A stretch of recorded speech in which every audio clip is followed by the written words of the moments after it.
我来关心有关内地的议题继续伫谈也未煞。即嘛，国民党执政的县市啊，佮将这个指头对向农委会。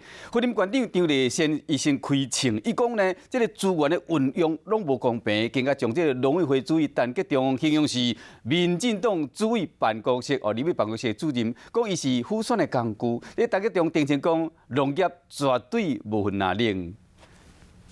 农业大官昆林县县长张丽仙批评农委会已经变作民进党立委的辅选工具，国共主委陈吉仲变作领营立委办公室主任。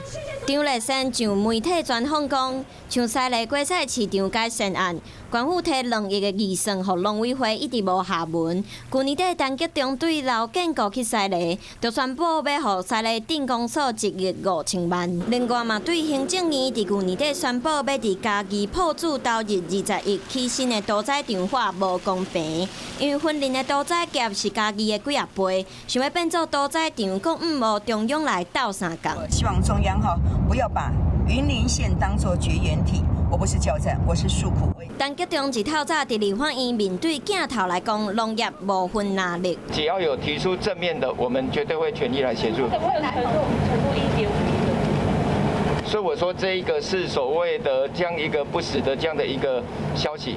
陈吉仲讲，农业完全无受政治影响，嘛讲像针对宜兰、台中、南投等等那赢一间县市的补助，政府拢有咧做。